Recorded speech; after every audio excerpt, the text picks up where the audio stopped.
The ugly truth is information economy and what I call the eyeball economy. If you think about everything on the internet that's free, like if you think about your free services, the free email and the free news and all of those things, I don't know if you've heard the old axiom, if whatever it is you're doing is free, then you're the product, right? The cost is your eyeballs and your data. People don't necessarily want you to be secure because the way all of this stuff is paid for is by targeting you as the consumer. Individuals think, why should I bother? I'm too small. Who cares about me? I just have my little phone, or I don't run a business, or I have my little laptop. I'm too small for anyone to care about me. I will say, so out of 2023, the second largest crime type in terms of victim complaints to the IC3 were personal data breaches. 55,851 complaints are people who suffered a personal data breach, which means their laptop got hacked, their phone got hacked.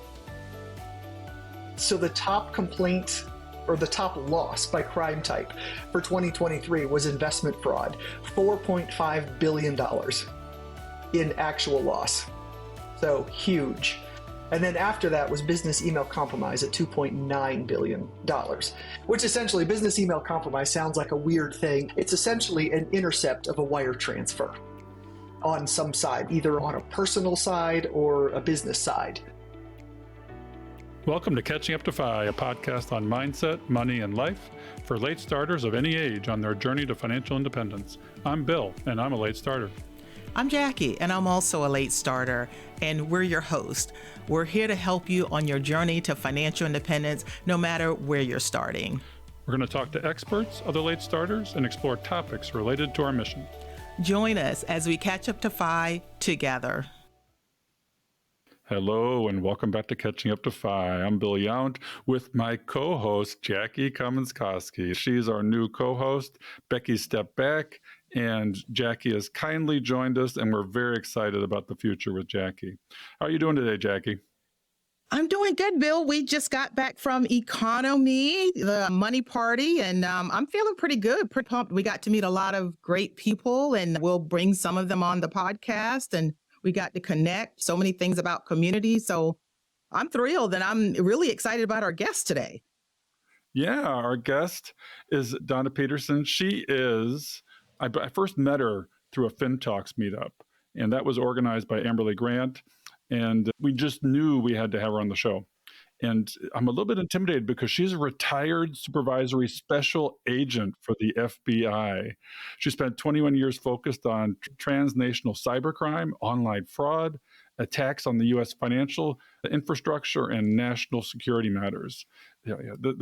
I've never talked to an FBI agent, actually. Donna also served as the FBI detailee to the U.S. Senate Homeland Security and Government Affairs Committee, where she worked on cybersecurity policy. Her last assignment with the FBI was supervising the criminal cyber squad responsible for investigating computer intrusions, insider threats, ransomware, and business email compromises in the San Francisco Bay Area. Prior to joining the FBI, Donna was a Russian cryptologic linguist. Oh my goodness, with the U.S. Air Force. Donna holds a master's degree in cybersecurity policy from the University of Maryland and was a certified cyber instructor for the FBI. Now, since retiring from the FBI in 2020, congratulations, because she is a member of the FI movement too. And as an FBI agent, I think she has a lot to offer us. Now, she's always been a finance nerd and has been helping other federal retirees navigate their unique post-retirement benefits and tax optimization strategies, in between indulging her twin loves of travel and photography. And Donna just got back from India. How are you doing, Donna? I'm good. Thank you so much for having me. This is so exciting. Yep. And topics for today's conversation are things like how to secure yourself against the most common hacks and vulnerabilities. And I've been compromised. I've had my ID stolen, so I'm ready to hear all of this. How do you increase your privacy on your devices and online? And then business email compromise and email account compromise. And how improving your cybersecurity can help with estate planning and travel. Who would think? Okay, Donna, take it away. All right. Well, like I said, thank you so much for having me. This is right? Finance and cybersecurity are two topics that are near and dear to my heart. And anytime I can get the two to intersect, I'm happy to do so. There are so many times in the FI community when I have conversations with people, and there's a little bit about it that makes me cringe because I know all of us are very good with money. And we're really conscientious about what we spend and how we spend our money and things like this. And one of the things that comes out whenever I do one of Amberly's FinTalks example, when people look at, for example, their phone plan or whatever, everyone is really, really keyed in on value, on the features of their phone plan and how much it costs and this and that. But nobody ever talks about security as a feature worth paying for. And to me, I feel like if we could make that part of the conversation, so you keep your finances secure, so you keep your privacy a little bit more secure. And to your point, Bill, so maybe your identity isn't compromised. I feel like that could only keep you more financially secure as you move along your path to financial independence. Like, I'm very concerned that people choose good products, they choose good businesses to work with, and they end up keeping their money. If you can keep somebody from becoming a victim of a financial scam or being defrauded of some of their money, then I feel like that's a good thing. Well, you talk about, I use AT&T, and people in the community talk about, oh yeah, the cheapest plan, and Mint Mobile comes up over and over again. And you recommend a particular company that may not be cheap, but they're much more secure because we use two-factor authentication, and people can hack your cell phone number. And I've seen that happen where they can get into accounts by having your numbers, those authentication numbers, texted to them. Right. Right. So there's a huge crime problem called SIM swapping. So the SIM is the little electronic piece of your phone that keeps your not only your phone number information, but your carrier information on it. And if you think about it too, if you think about how much of your phone now is used for your security, when we talk about two-factor authentication, when you log into a website and you put in your username and your password, and then that website sends you your second factor, your little 6-digit number, it actually texts it to your phone number. And then you have to wait, and for you to actually get into your banking website or whatever website you're in, you need that little 6-digit PIN. But the way they're getting it to you is through your phone number. And your phone number is contained on your SIM. Like everything, because if you think about it, when you go buy a new phone after 1 or 2 years, or in the FI community every 4 or 5 years, because we're all FI and we don't upgrade our phones that often, and you take your phone number with you, that's part of your SIM information.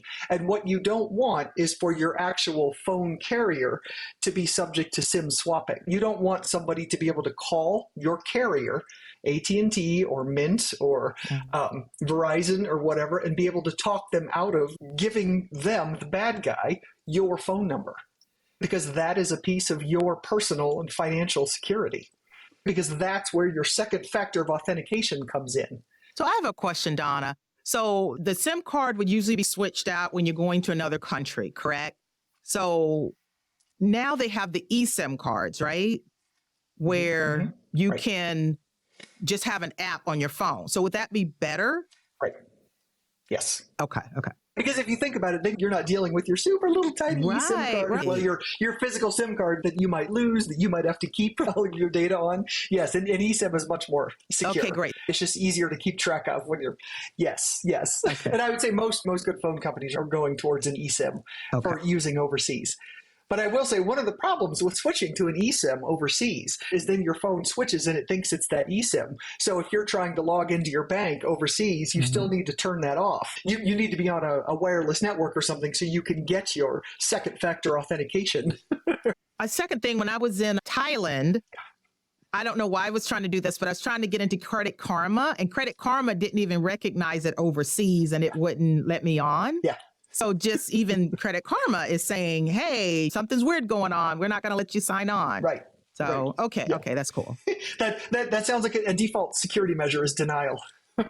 Yes. Well, which isn't a bad thing. I don't mind being denied because that means you're more secure with credit card companies and other things too. You recommend a particular company actually, and we have no affiliates with these things, but it's more expensive, but you recommend it because of its security measures. Which company is that? Right. Well, so I tell people too, and again, it's up to you to do your own due diligence and do the things that you're comfortable with.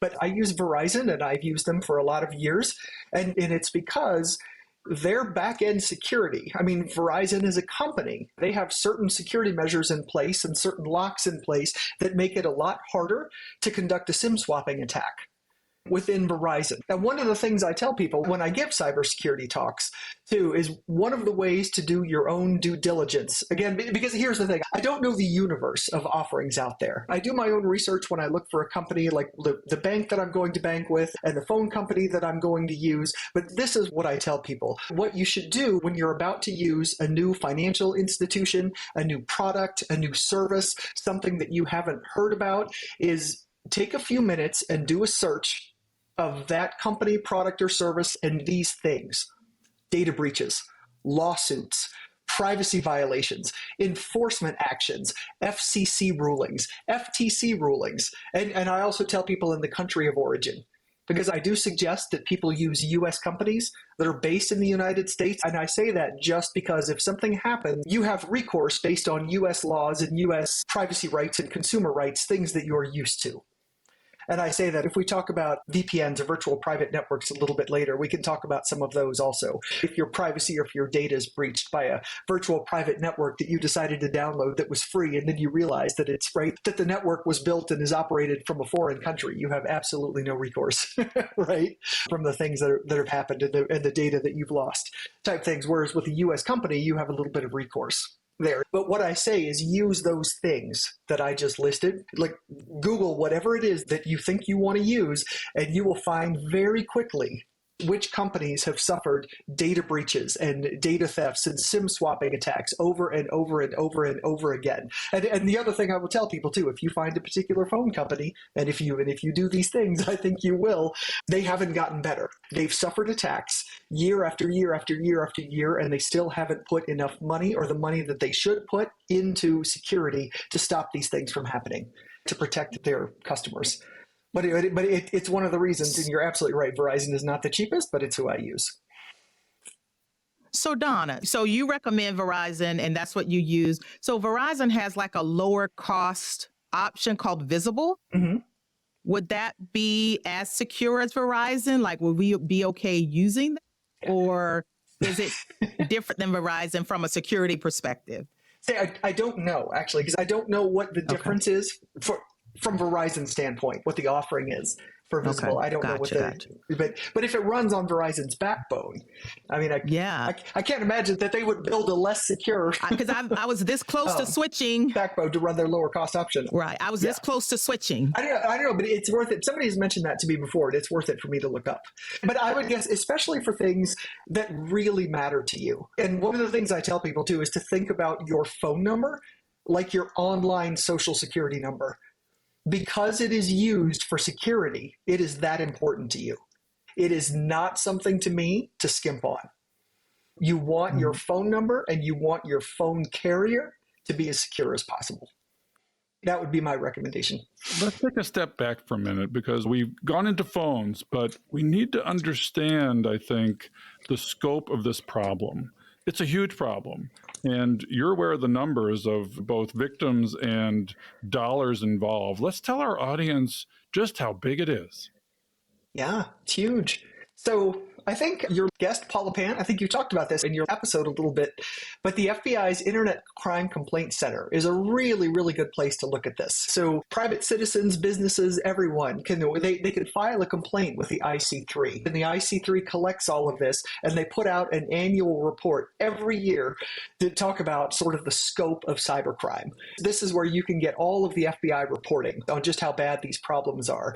And I will say, and because it's early 2024, they've just compiled and published their report for 2023. So I will tell you that they had, just to give you an example, and I will say too, there are a lot of people who say, whenever I go out and give a talk on cybersecurity, individuals think, why should I bother? I'm too small. Who cares about me? I just have my little phone, or I don't run a business, or I have my little laptop. I'm too small for anyone to care about me. I will say, so out of 2023, the second largest crime type in terms of victim complaints to the IC3 were personal data breaches. 55,851 complaints are people who suffered a personal data breach, which means their laptop got hacked, their phone got hacked. Something, to your point, Bill, they got identity theft. And the number one complaint was phishing or spoofing, which means somebody tried to reach them, right? Through a malicious text, a malicious email, a malicious phone call. And that was 298,000 complaints. And remember, too, this is the IC3 and this is the FBI. So this is just the scope of the problem in the United States. These are U.S. citizens who are complaining about this. So, what kind of dollars are involved, though? Because it was unbelievable to me how much people are scammed out of because of this security issue. Yeah. So it's interesting. The number of complaints versus the actual losses are a little bit different. So the number one loss to me, which is also really, really interesting for the FI community, is investment fraud, where people are like, hey, invest in my cryptocurrency plan, or this investment fraud, or this wealth management, which sounds too good to be true, which most likely is. So the top complaint or the top loss by crime type for 2023 was investment fraud, $4.5 billion in actual loss. So huge. And then after that was business email compromise at $2.9 billion, which essentially business email compromise sounds like a weird thing. It's essentially an intercept of a wire transfer on some side, either on a personal side or a business side. For example, let's say you're transferring money, you're sending a wire transfer to close, you're sending a wire transfer for a down payment on a house, right? And it gets intercepted by a scammer. And it's a business email compromise or an email account compromise, $2.9 billion in actual losses there. It's incredible. Huge. And then we just had to, for our trip to Morocco, we were required to wire money to a company where, in order to pay the deposit on our trip, and we had used a Moroccan company. And I started thinking about this, and I was like, okay, how do we determine that this isn't a scam? They have a website. It seems robust. We've talked to them in person. And the things that you have to do to try and avoid sending your money to a scammer, what do you have to do? And I had this also with regards to investing in a syndication where you're trusting someone that this is the right bank account and my $50,000 is going to land where it's supposed to. It's tough. It's nerve-wracking, isn't it? I did the same thing when I transferred money for my India trip to my Australian travel outfitter. Yeah, I mean, one thing I do is I call the company and I talk to the principal that's on the email, and they'll send you their wire transfer information, and I call to confirm it. Shouldn't everybody do that? You should, but how do you know if you're dealing with somebody only over email that you're not dealing with a scammer? If you're only going back and forth for email, did you check their main website to see if the information matched? Yes, definitely. He was the owner of the company, and you have to build trust. And when I was getting ready to click the button, I was like, okay, I hope this is right. Yes. And of course, it always helps to have travel insurance, right? Yes. And we did talk about that too. And does travel insurance cover you for these wire frauds? Because I didn't know that was the case. I think it totally depends. It depends on the terms of your insurance. Okay. And what it might be, right? And you're right. Some of those are very sticky. I think, have you seen? I've sort of been watching this whole. Did you see the company that just sort of went under that sold their around the world cruises, where people have lost $50,000 and $60,000 that they've put down as down payments, and now they're trying to get it back. Oh my goodness. That's incredible. It's very interesting. Okay, so we need to go through for our audience, and we've sort of touched on some of these things, but how do attacks happen? I mean, I seem to get emails and text every day that seem to be scammy. So, what are the main topics where we need to be focused on as to how these attacks happen? And you have a list, I think it includes things like internet access, web browsing, social media. We talked about the phone. We'll go through email and then these data breaches. Can you take us through these topics? Sure. I'd say really quick, there's some main things that you can do to keep yourself safe, and it's a combination of both technical things and behavioral things that you can do to keep yourself safe. For example, like internet access. I don't use public or unsecured wireless networks. But if you do, if you're going to log into a wireless network at a hotel or a coffee shop or something like that, I always make sure that your browser is secured. That is a technical thing that you can do. You can go into your browser security preferences and make sure that your HTTPS is enabled, so your browser is only sending information that's encrypted. You can use a VPN to make sure that no matter what network you're using, the information from your browser, anything that you're sending on the internet will be encrypted, so the network can't read it. That's a technical way to keep yourself safe. And I would say I use a very easy Cloudflare VPN. It's easy. You can download it off any app store, turn it on, and forget it, and it's easy enough. But I also use the Firefox browser, which is automatically enabled for security. So with those two things, and then I don't really worry about it, right? Or about logging onto wireless networks or not. But it's because I know that my data is already encrypted, no matter what I'm doing on my, and what I'm talking about right now is for my phone. And I use another VPN for my laptop when I'm out doing something like that. But so I always know, I make sure that my data is encrypted anytime, no matter what kind of network I'm on. Yeah, I downloaded Cloudflare. And it's really easy. You just turn it on or you turn it off. And I had never used a VPN. Can you tell folks what that is and why it's so important? We are super excited for one of our new partners. It's called Create Your Own Financial Plan. And this is a comprehensive video course by our friend Cody Garrett. He's with Measure Twice Money, and he's been on our podcast, and we love this course that he has put out. So if you are a true do-it-yourselfer and you've been wanting to put together a financial plan, check him out. I've gone through the course myself, and I have nothing but praise for it and the quality of work that Cody Garrett does. Cody Garrett is a CFP, so you're getting the mind and the experience of a CFP that you can trust. You just need to go to measuretwicemoney.com/catching up, and you will get $100 off this course. And again, that is Measure Twice Money Catching Up. Sure. A VPN, it's a virtual private network that sort of masks where you're coming from on the internet. It gives you a little bit more privacy, and it gives all of the, if you think of the, I don't know, if you think of the internet, remember how they used to call it an information highway? It gives all the other people on your information highway a little less information about who you are and where you're going and what you're doing and where you're coming from. It's a little bit easier answer. It helps you with security and privacy. It just doesn't give you as much information. Like, for example, sometimes you get a lot of location-based ads. The ad tries to guess where you're coming from and give you ads based on where it thinks you're from. Every time I use my Cloudflare VPN, I get ads for either Salt Lake City or Dallas or occasionally Minneapolis because that's right, because the Cloudflare VPN is telling the internet that that's where I'm coming from. Even though obviously I'm in Colorado, so I'm not coming from any of those places. But that's totally fine because my data is being obscured. So it's a little bit more private, a little bit more secure for you. You said you use a different one for your laptop, and I ended up using what you recommended on FinTalks, but I can't remember the name of it right now. It's PIA, Private Internet Access. Okay. Actually, so yeah, I find it very easy to use. And I want to say, I think it's like $30 a year or something like that, or $80 for 3 years. Yeah, very easy to turn on and off. These are things that I did not do, and maybe that's how my ID ended up being stolen, because I only started doing these things when you mentioned them on the FinTalks talk.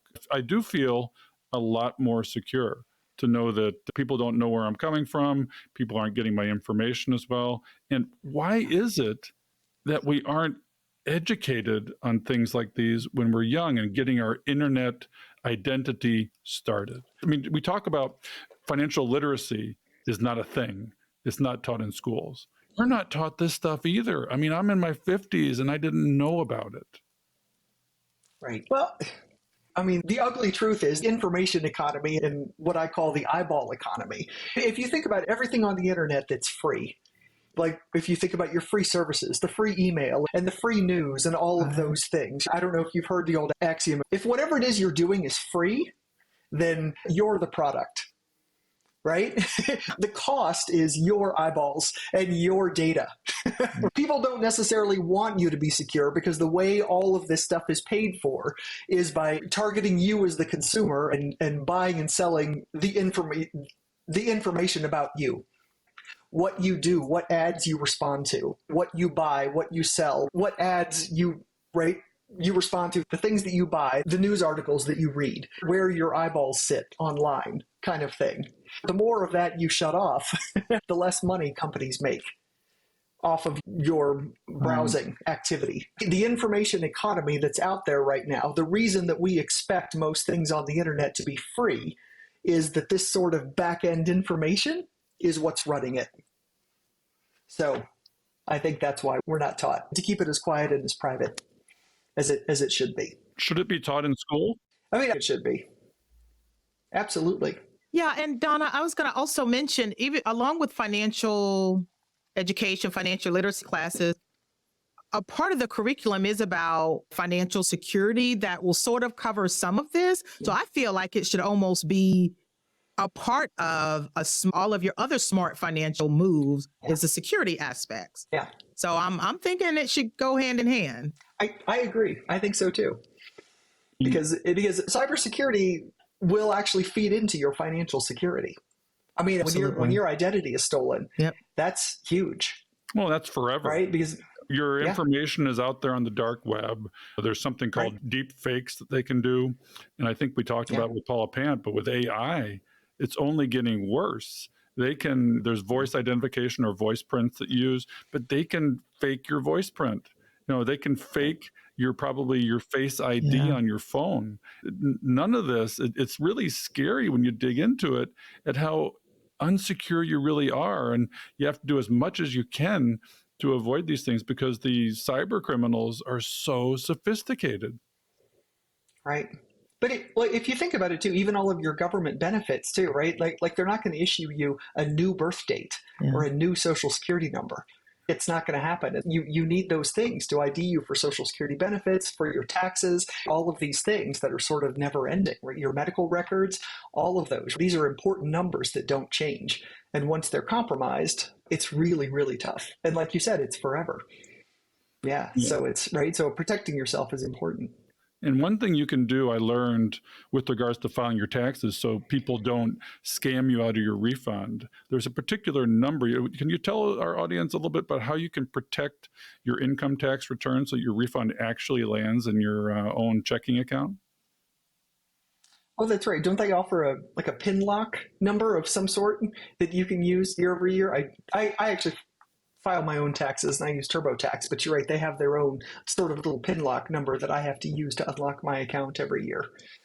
Yeah, right. But I think, like I said, does the IRS have something? Yeah. The IRS will allow you to set up a PIN number. And you have to use a different one every year. You can't, it's not just the same one. It ends up rolling over to a new one. So that's how I have to file my taxes now. And if you got a big refund. Oh, and I think I have a little tip. So Donna, you give me a pat on the back if you think this is a good tip. So you have your Social Security earnings statements. And as younger people, we know that our benefits might be a little bit off, but would it help to make sure we're checking every year our earnings record and make sure it matches up? Because if that's off, that could be one of the early signs of identity theft where somebody else is using your Social Security number. It could be someone that's not legal or able to work in this country and they did a Social Security number. So is that helpful? I would do it anyway, just for accuracy, because it's a lot easier to check your Social Security earnings record every year where the information is still fresh versus 20 years later when you're about to retire and you're like, how much did I make? How much did I make in 1998? And easy to correct it as well if something's wrong or screwed up. But so I do it for that reason too, because I'm like, if it's way off, it could be a mistake or there could be something really wrong. Right. Exactly. And we need to do that also with our credit reports, because I was recently hacked where somebody actually got into my bank account and transferred money. This is different than credit card fraud where you're protected and the company is quick to make you whole. But somebody actually accessed my Chase bank account and transferred out a couple $1,000s. And if you're not monitoring your expenses, if you're not monitoring your credit report, because they also applied for credit under my ID. I mean, it's really scary what happens when it's all gone and people access these things. I mean, how do you protect yourself against this? It just doesn't seem like it's adequate to me. And it's really scary to try and get whole with money that's directly transferred out of your account. It's harder to get back and it takes a lot longer. It's just not like credit cards. So did your bank use two-factor authentication? Like how were they able to access your account? I don't know. And I mean, it also happened, I recognized that they got into my Fidelity account. They managed to get past a lot of the security, but they stopped them at a certain point. And that's when they don't offer you the highest level of security right out of the bat. Fidelity said, okay, we need to go to an authenticator app.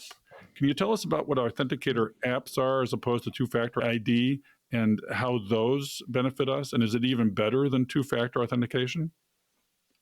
Oh, gotcha. Two-factor authentication is essentially, it's the concept.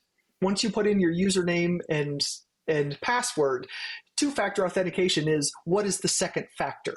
So whether somebody texts you a 6-digit PIN that you then have to put in, that's the second factor, or you get that 6-digit PIN from an authenticator app, it's still the second factor. So whether you get texted your second factor or you get it from your authenticator app, that's still two-factor authentication. But I think what you're asking, Bill, you're right, an authenticator app, or some people, like if you're a federal worker or you work in a high security field, will actually get a physical token, like an RSA token. I used to have on my keychain that actually had 6 digits that would go. So did I. Right, that would.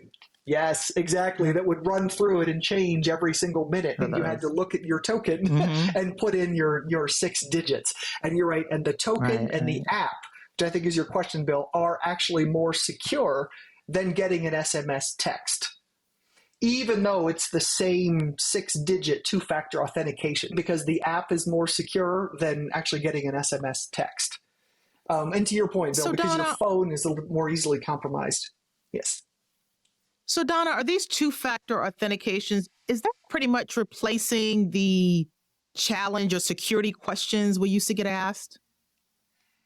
I think it depends on the bank and if they use them or not, right? Because occasionally, like the bank I have will send the 6-digit PIN, and then for some reason, if they don't like right where I'm coming from, or if I'm traveling, right, and maybe my IP address is not something they expect to see, they'll give me a challenge question also, right, that I set up 6 months ago. Would we call that 3-factor authentication? Yeah, exactly, right? Excess factor authentication.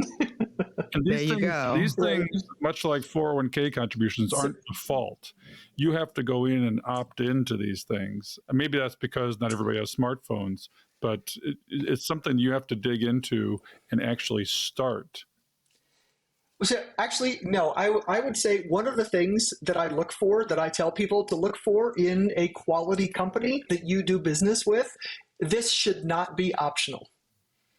If you're doing business with a company that lets you use security or not, I wouldn't use that company. I would use a company that forces you to use two-factor authentication at a minimum.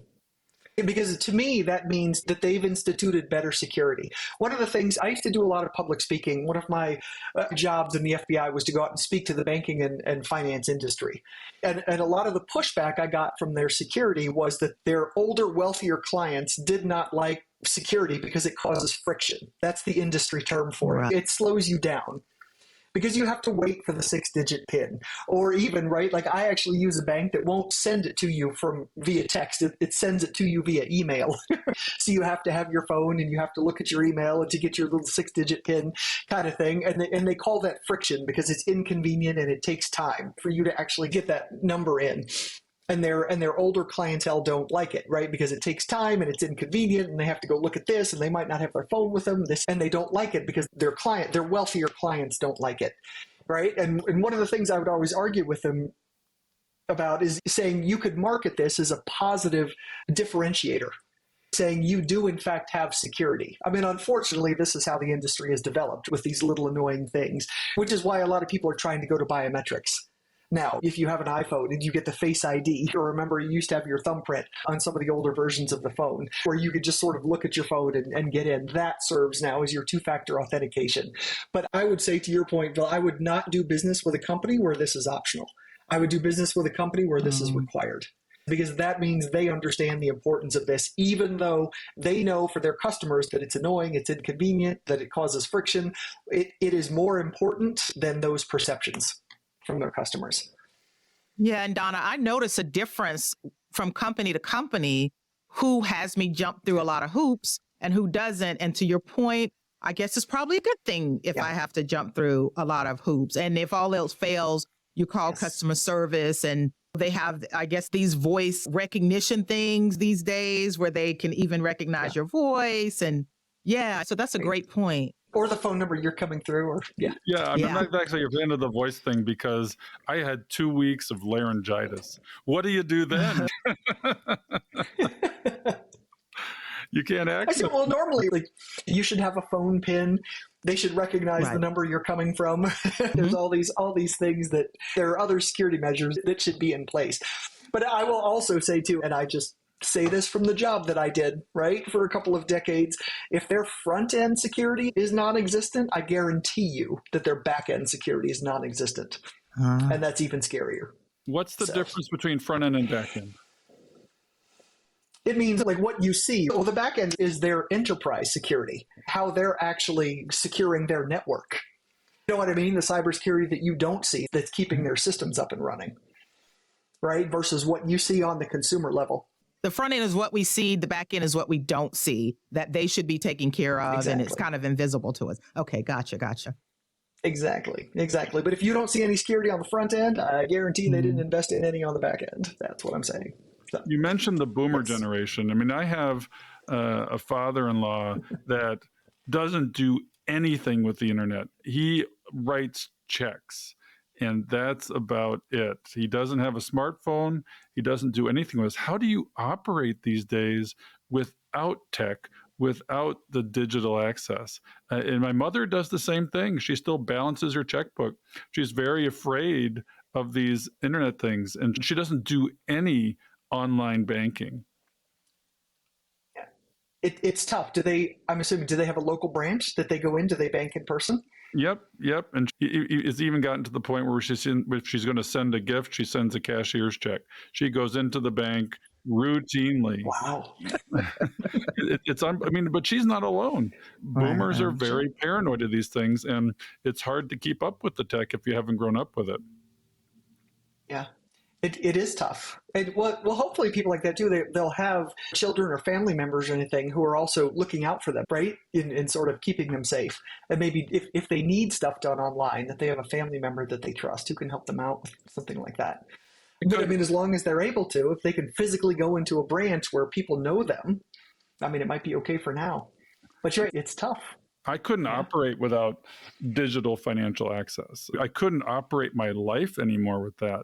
It is so important to be. I was out in Morocco and I had to do some banking, and it would have been impossible to do what I needed to do before the cell phones. GPS, for example, I don't know how I would find my way to a location anymore. I remember the days of physical maps where I can't believe I didn't have more car accidents because and it saved my marriage too. My wife didn't want to get into the navigation systems when they first came out.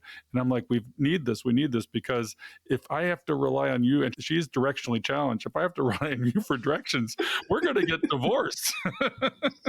Yes.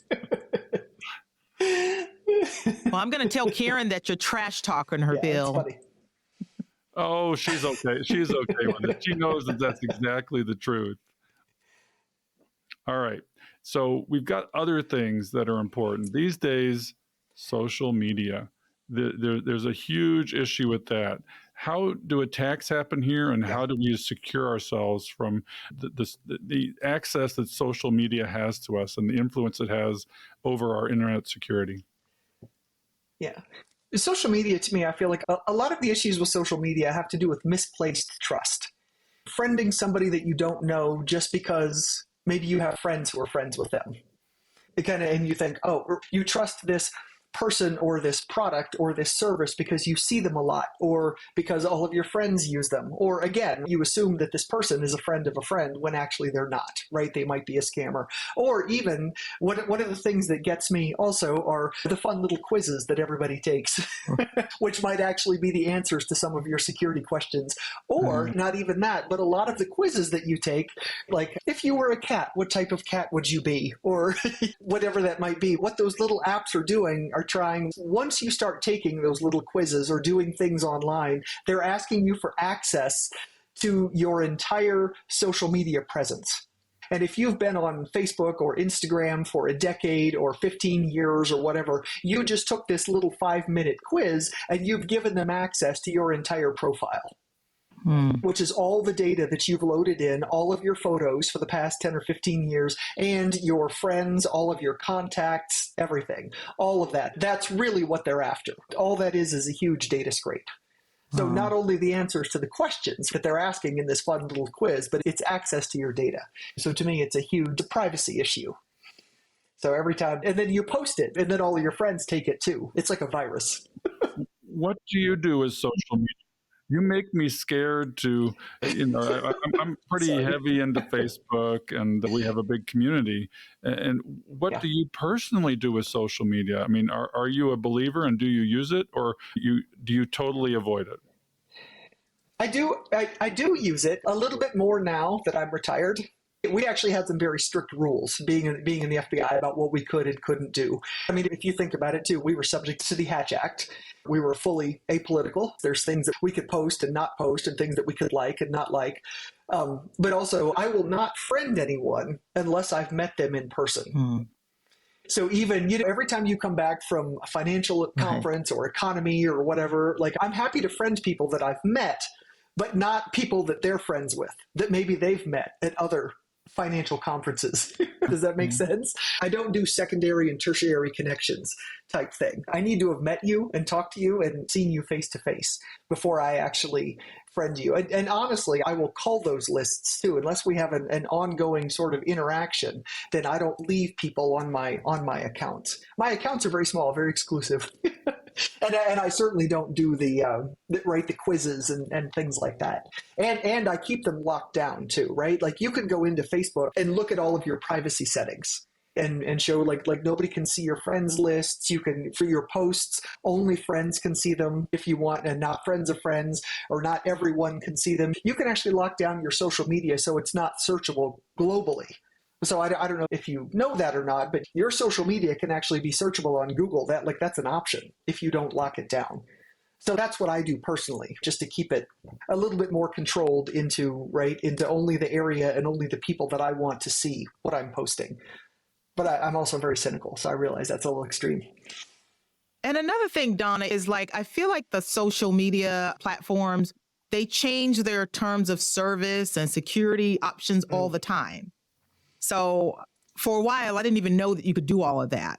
And I guess they continually enhance them. So if you haven't done it lately, I don't know, in the last few months or the last year, just go and check it. Yeah. I finally went back and checked mine. And I'm like, I didn't know I could do this. I didn't know I could do that. But they continually update that. So that's another thing that is probably helpful for people to do, review the settings. Even if you think you have it locked down, review it, because they change them all the time. Yeah, I totally agree. That's an excellent idea. I think I want to purge my entire internet identity. I should cancel everything. I should start fresh. And when my ID was stolen, there was actually a service that was recommended from my financial institution that you could go into and purge a lot of your data. I don't know if it was called Delete Me or what, but they monitor all these trolls that are searching your data, and then they remove a lot of personal data from them. And I thought that made me feel better, because how do you undo this? You can lock your security down, but unless you get started early in your financial life with this, when you're 16, 18, before your internet identity becomes everywhere, how do you undo it? Can you speak to what Bill was mentioning about what his bank recommended? Hey, catching up to FI audience. This is Bill Young telling you that we have some great sponsors here on our show these days. Jeremy Schneider, who's been on the show and is the founder of Personal Finance Club, has created a couple of great courses that he is giving to our audience at a $30 discount. Click on the link in the show notes to get this deal, and you can have the course How to Money Like a Millionaire, which normally is $99, but you can get it for $69 using the code CUTOFI if you click on the link in our show notes. The other course that he does is called Build Wealth by Investing in Index Funds. And again, this course is only $99 normally, and it's such a great value already, but you can get $30 off and pay $69 for this course as well. Now, why not take them both? Buy his Ultimate Personal Finance Bundle, which again is normally $149, but you get $30 off the bundle if you use the code CUTOFI. Go to the show notes and find the link for these courses and get started on your personal finance journey. Well, the United States does not have, those are called right to be forgotten laws. In fact, the European Union has those, but the US does not. So it's not actually required of people that they delete your data. That's a privacy issue that countries are just now grappling with. What kind of data should be removed or deleted from the internet? How long something should stay up? And who has a right to it? Who doesn't have a right to it? Do you, just because it's something you don't like, does that mean that it should be taken down? All of these are actually questions that countries are grappling with. Or just like, so there's a, I don't remember if it might be Spain, but I could be wrong. There's a case winding its way through the courts now about a politician who had something about him maybe 10 years ago that happened, and he's suing under their right to be forgotten law. And the problem now is that something that the public has a right to know about because he was a politician when it happened? Or for him as a citizen, does that fall under the right to be forgotten law? Is it something that citizens need to know because he's a public figure? Or does he have a right to his own privacy and that thing needs to be forgotten? These questions are not so easy because I want to say whatever the issue was, and I want to say it was it was like a civil court case, but it happened while he was a politician. So the courts right now are grappling with whether or not he has a right for that information to be deleted from the internet. And I honestly don't know which way it's going to go. After talking to you today, I want to be forgotten. It's almost like I want to be reborn. Start with a new social security number, be given my cell phone when I'm an infant, and then get the education that prevents me from doing all that I did that really can't be undone. And you're doing a backdoor after the fact attempt to protect yourself after it's all out there and people sell your information and access you. It's just like you said on the front end, the individual attacks are the second leading cause of internet security issues. And I'm a target. So, Bill, the bank that recommended that product to you, what was that? And Donna, is that something that's legit or something you would recommend? So what was the product, Bill, that your bank recommended? I can't remember. I'd have to go back and look at it, but it did come from the financial institution, so I did trust it. And they gave me a whole list of things that I can do. Are there resources, Donna, that you can go to online? Is the IC3 website a place that says, okay, this is your checklist of what you need to do when your ID is stolen? What are the things that you need to do, I guess, to back end it, to unwind some things that once you are compromised, how do you protect yourself? Do you have a short list of things that people can do?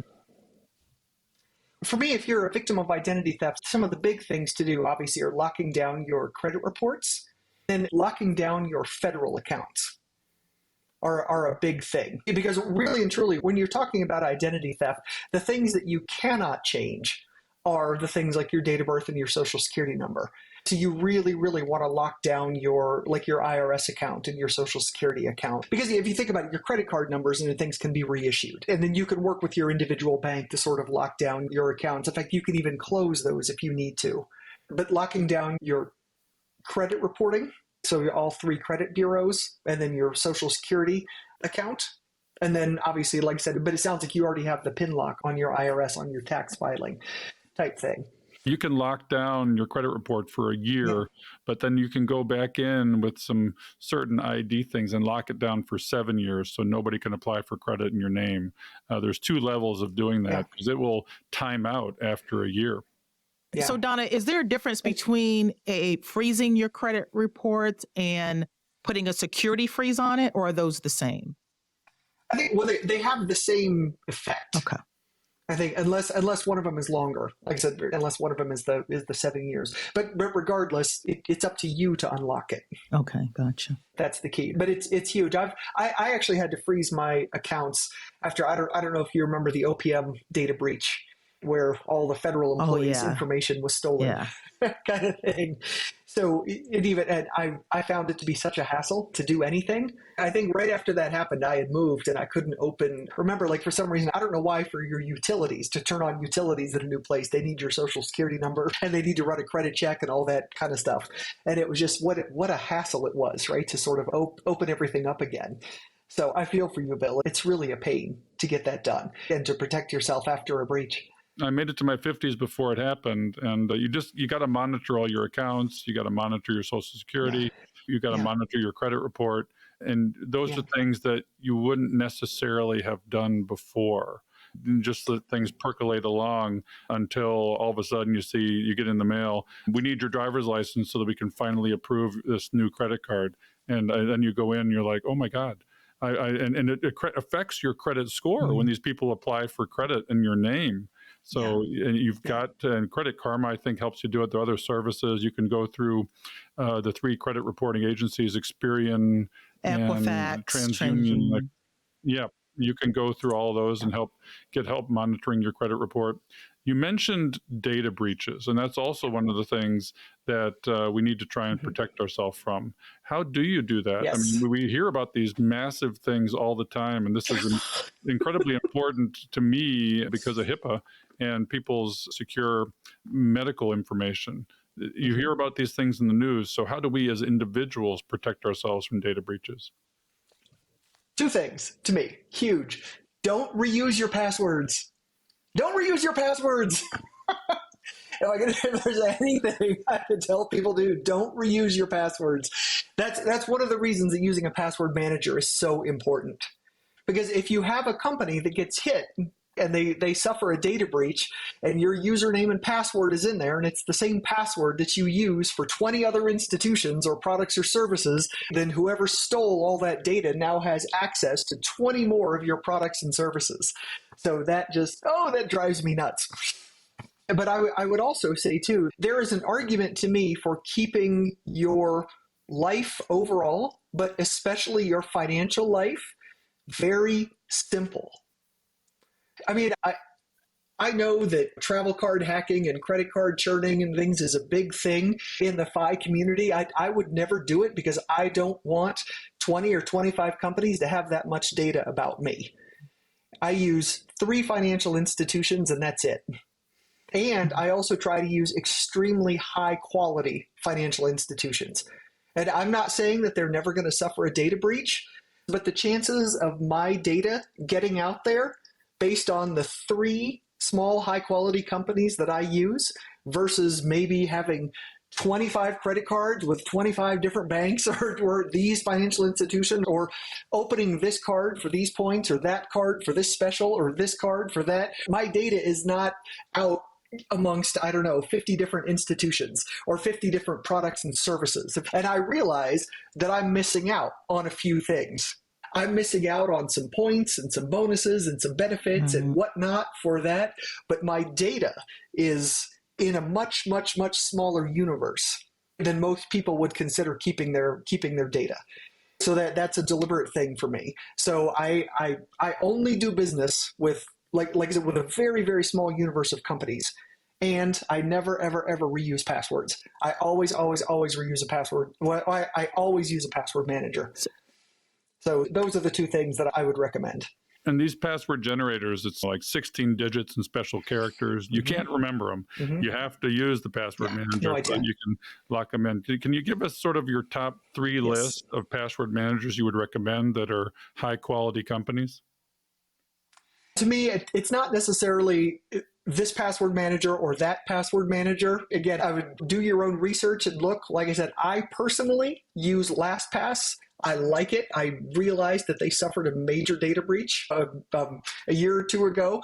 But like I said, I've read their security blogs. I've seen what they've done to recover from it, and I'm comfortable with the way they handled it, I guess. But I realized that not everybody would be, right? And here's the thing. I personally think like Dashlane, 1Password, all seem perfectly fine to me. They all seem like good password managers type thing. But I will say, I mean, when LastPass suffered their data breach, they were absolutely the industry leader. And I think once you become the industry leader, you become a target.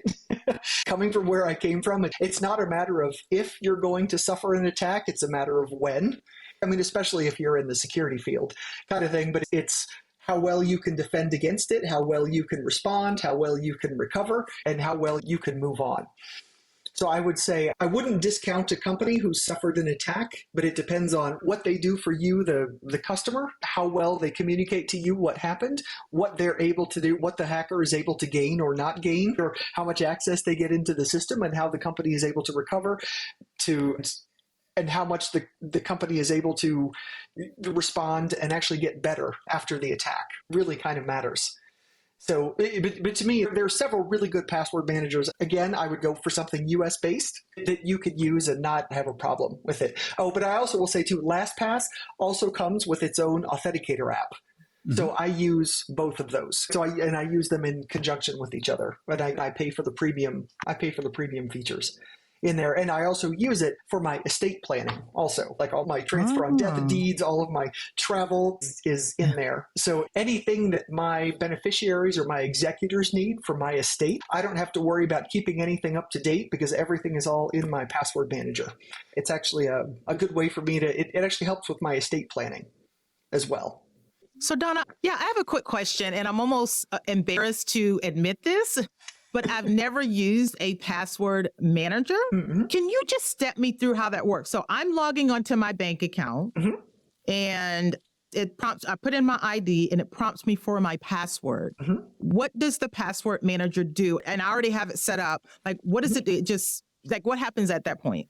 So if you use a password manager, it usually it's a little extension that's already installed into your browser. So if you use Safari or Chrome or Edge or Firefox, whatever little browser you use, your password manager, once you set it up, is already installed in your browser, and it will just automatically log you in. So what if I was on my phone? Same thing. It's automatic. Same thing. Okay. Now you recommend also, say I use Safari and they allowed you to use this key app. Password managers, as opposed to using the Safari way of remembering your passwords and dropping them in, because I find that it's two competing things, but one is much better than the other. Right. Well, this is another thing that I say in my talks. Before they start using a product for security, I would like, or just for whatever reason, I just want you to ask yourself what that product is for. Right? So if you think about it, what is a password manager for? It's for security. So what is Safari for? What is your browser for? Everything. It's to keep up with everything you're doing. But it's to access the internet. That's what it's for, kind of thing. So when Apple offers you the iCloud keychain kind of thing, or Firefox, when they offer to save passwords, it is a convenience feature for them. And I will say, over time, every once in a while, then you'll read a security article that says, oh, hey, by the way, this browser was misconfigured and they were storing everybody's usernames and passwords in clear text because the browser itself was misconfigured. What's actually happening here is they're offering you a feature for convenience. So if all of your passwords, all of your usernames and passwords are stored in Safari, what are the chances that you're ever going to migrate to Chrome or Firefox? You're not, right? It's just a way of keeping you in this brand, in this product. It's a convenience feature for stickiness, which is the industry term. All they want to do is keep you in their suite of products, right? And Well, again, it's they very work, convenient. and Yeah, transitioning yeah, from the sure. Safari, the Safari keychain to LastPass is hard Yeah, because you take your it's biometric, sticky. your finger, and you put it on. It drops Hmm. your password in, and it's convenient, just like you said. You Yeah, want to keep your yeah, financial life and your security life simple. Three yep. financial institutions. You recommend also three different emails. We haven't talked about Hmm. email yet. Yeah. We're going to all have to, after this, we're all going to use LastPass. We're all going to use Verizon. Uh, and we're not going to travel hack. And you're killing an industry out there in the FI community I'm sorry. because travel hacking is such a thing. But now you've told everybody, I know. I don't do it. And when an FBI agent talks, people listen. Well, I'm just saying, but Yeah. I just want people to understand that it's a trade-off. That's all it is. You're spreading your data a little bit farther and a little bit wider. You're trading a little bit of privacy and a little bit of security for some benefits and for some points and for this and that. But again, if you're doing your due diligence and it's worth it to you, just if it's worth it, it's worth it. But I'm just saying, just be informed, right, about what you're doing. So, and the problem is about this, I mean, to your point, Bill, it's hard to be informed about this because nobody is out there waving a flag saying, hey, I'm going to make this really easy for you, but I'm doing it because I'm taking your data. Like, that's not really most people's marketing message. You mentioned briefly email, and you have a particular approach to that Yeah. too. And I get emails, junk and otherwise, dozens of them every day that are trying to, and my email client will filter a lot of them out into junk, but then a lot of them make it through. What do we do with email so that we're more secure? Oh, okay. So for email, for me, I like doing this. This is behavioral also. And again, okay, so technical for email, for security, you really need to institute, you need to put two-factor authentication on your email. Even if you use Gmail, which is free, you should not be able to log into your email without getting two-factor authentication. You should absolutely put two-factor authentication on your email. You can set it up in Google Security, no matter what you use, Outlook, whatever it might be, you should always have two-factor authentication on your email. And to make it a little bit harder, nobody should be able to log into your email just using a username and password. So that's one thing. Yeah, I didn't know that. Did you know that, Bill? Do you do that? I don't. I'm getting overwhelmed Okay. with all the things I need to do. And I did not know that you could turn this on. The problem is Yes. you have to go Yes. through many, I there's didn't know many either. clicks involved here, and you have to probably search it to say, how do I turn on two-factor authentication in my email to find out where this is? Because they hide this. It's not easy to find. Yes, it's true. But I think so. Luckily, hopefully for your listeners, I sent you a little to-do list for all of this with the links. So at least for Gmail, if you put it in the show notes, right, your listeners can go download this little to-do list, and everything that we've talked about should have a link for how to do this for some of the little products that we've talked about. So there's a link in the to-do list that will take you right to Gmail and show you how to turn on your two-factor authentication. We absolutely have this, and this is one area where everybody that listens to this is going to have to go to the show notes. There's a lot of information here, and you have made it easy Yeah. for us. This is with regards to all the areas we've talked about. You go through. This is how you get started. This is how you do it. I've got a lot of work ahead of me today. No question about it. Me too. And you just got to, it's like that financial elephant. You got to take it one bite at a time. And I'm going to give this to-do list to my sons. And hopefully on the front end of all this, they organize this earlier than I have, because you get older, it's hard to go backwards. It's hard to undo this. As a late starter, just like with your finances, I stuck my head in the sand. And you can stick your head in the sand with this too, and just say, you know what? It's too complicated. It's too overwhelming. I can't bring myself to do this. And if there's one thing that you harp on, is use a password manager. A lot of this will come down to that.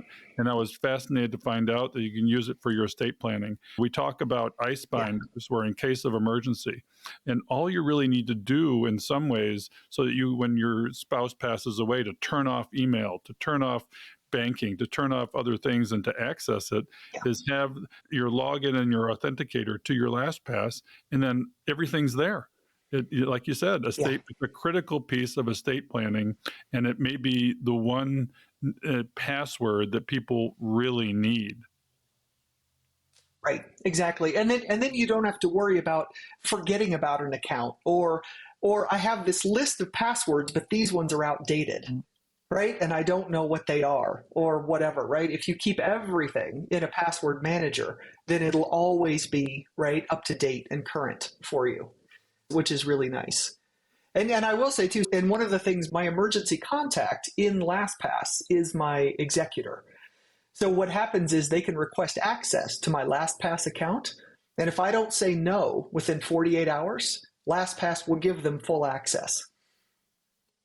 So that's how it works if I die. Do you recommend, can you share this with your spouse so that they have Yes. full access to all of this all the time so that it's seamless for a partnership? Yeah. Absolutely. You can buy a family plan in LastPass, actually. So where everybody can have their own little section, and then you have some areas that are shared, right? And then some areas that are separate, and then, right, yeah. So you can, yeah, there's all kinds of actually different plans that you can buy in LastPass. It seems like I need to go onto YouTube and do some LastPass tutorials to understand.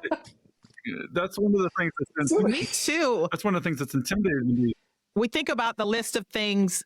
We think about the things that we think is worth spending the money on. I think financial security is one of them. Getting a password manager and some of the other things that Donna mentioned, those things are probably worth spending the money on. We're very conscientious about our money, and I think I'd proactively do it. And the return on investment for the headache, Bill, you probably agree, is worth it. Well, my kids are going to use LastPass. I've already talked to them about it, or a password manager. I know we can't promote individual companies, and as you said, do your own due diligence. But like I said before, when an FBI agent talks, people listen. So your individual tips are good ones. And I like the fact that you talk about simplicity. Avoid convenience, keep it simple, stupid, right? You have 3 financial institutions. A lot of people have so many and so many credit cards. And it's complicated because you're just blasting out your information to the world. And if you keep it simple with high quality companies, do your research and use a password manager, you've probably done 90% of what we've talked about today, right? Right, exactly. And again, if you use two-factor authentication on your email and everything, you've done what you can to protect your little universe of data against a password or a personal data breach, right? But you've also done what you can to minimize the chance of your data getting breached from an outside company, by only using high quality companies who actually care about security.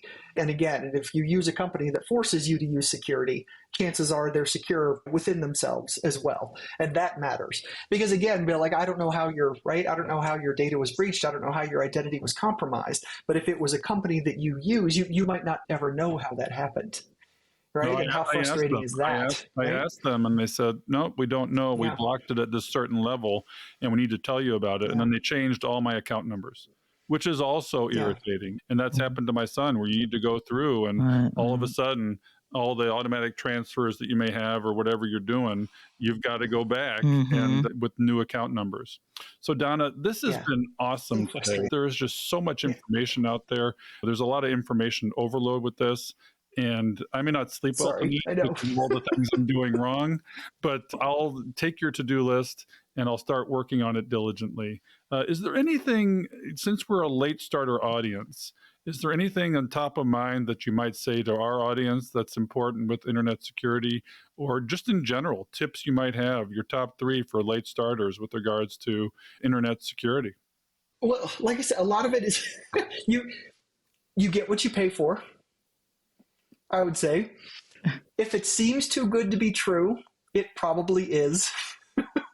That is true over and over and over and over again, I would say. And moving a little slowly and doing some research really matters, right? I really, I don't know, if I could tell people to do 3 things, I would say use a password manager, right? Use two-factor authentication on your email. And really, really, really choose high quality companies to do business with. And like you said, it matters, right? Especially when it comes to finances in your phone, I would say, because at this point, your phone is wrapped up, to your point, with your finances and with your identity, and with your personal and financial security and your privacy. All of that matters. Well, So, but like you said, that's good advice for anyone, not just late starters. sure. I So, would say. Jackie, what do you think about today's conversation? This has been so valuable. I mean, we talked about scams with Paula Pant, Yes. and this is a companion piece to that, where this is how we avoid scams. We kind of did it maybe backwards, where we should have talked about, okay, how do we avoid scams? And then these are the ones that you need to avoid. But either way, I would encourage our listeners to listen to both episodes, because our security is important. We can't take it for granted. And we don't want what happened to me and have to lose a little sleep every night, because you never know when somebody's going to do something to your financial life, and you've got to monitor it closer than you would have before. So, Donna, Jackie and I really appreciate your coming on the show today. I think you've provided real value to our audience. I look forward to the response to this show. And we're going to, as I mentioned before, put your to-do list in the show notes so that people can start knocking it off. Are there any classes that you might recommend that you give, or webinars online that people might turn to for a little, other than a to-do list, information that can walk them through this? Well, I'll tell you two things. So for any of your listeners outside of Colorado or nationally in the US, right? If you call your local FBI office, they will actually come out and give a presentation for you for free on online cyber safety kind of thing, right? And they will talk to businesses, they will talk to schools, right? And again, I mean, there are only so many of us who do things like this. But if you're interested in something in sort of a cyber literacy presentation, right? Your local FBI office will do something like that. But for anyone in Colorado, so when you listen to my FinTalk, right, about the things that you can do here, if there's anyone in Colorado who's interested in this, I will do this in person. And I will ask people to bring in their laptops and their phones, and we will go through the to-do list together if you want. And I will help people secure their devices and set up accounts and look through their browser preferences and set up a password manager. I am more than happy to do that, because I understand where you're coming from. I know it seems overwhelming and it seems like a lot of work, and I'd much rather have people do it if they know they have help, versus to look at it and decide that it's overwhelming and not do anything and leave themselves vulnerable. Right, to hackers and scammers. I see a conference in Longmont, Colorado, in the capital of F.I.R.E. There you go. At Mr. Money Mustache's co-workspace. I absolutely would. And yes, I will absolutely do that. I will fly out there for this class with my laptop. So we're going to be talking to Pete. Maybe we'll mention to him he can help others with internet security by having a in-person conference for the F.I community, at least, because we don't get this right either. This is a real weak spot for people in the F.I community. Right. I've already told Pete to erase his Wi-Fi password off his whiteboard up at Money Mustache headquarters. So yes. This was so good. I loved all the knowledge that you dropped on us, Donna. This was amazing. I definitely feel wiser, and I haven't had anything bad happen to me, but I am learning from Bill's experience. And one of the big things I do now is I make sure I consider the source. So we have just listened to a former FBI agent that knows her stuff. So take away something. You don't have to do it all in one day, but a little bit at a time, like getting that together. That is my 2024 commitment, that I'm going to secure my financial life better. Well, I love that. I absolutely love that. And hopefully everybody feels the same. Donna, thank you for your time today. We really appreciate all that you've given our community. Maybe as we move towards a membership community, you consider coming on with a smaller group and walking us through virtually some of these things for just a smaller group within our community. So let's look for the to-do list and our show notes. And Donna, we hope to talk to you again soon. There's just so much more to learn in this area. Appreciate it. Absolutely. Thank you so much for having me. Thanks, Donna. I appreciate it. Thanks. Bye. So, Bill, as you know, we cannot do this show without our amazing staff and the people that help us put this on. So our social media is Diana Falk, our editor Fritz Bassard, and show notes are done by Sarah von Sternberg. We love them and they keep us going. Yeah, I mean, this show wouldn't have the quality it has without our folks, our peeps. And we'd also like to give you a few calls to action for the show. We love our community and we hope you love us back. If you want to support the show and what we're doing, you can do that at Buy Me a Coffee, which is a platform that allows you to virtually say thank you if you get value from our content. The link is in the show notes, or you can head over to our website at catchinguptofy.com and click on the Support the Podcast tab at the top right. We hope you've enjoyed this episode of Catching Up to Fi. We would appreciate it if you could leave us a 5-star review so that our message can reach others. While we are financial educators, and I'm a financial professional that loves to teach, our content is for general education and information purposes only. We are not providing financial, legal, or tax advice. Always do your own research or consult a professional before making important decisions. We'll see you next time on Catching Up to Fi.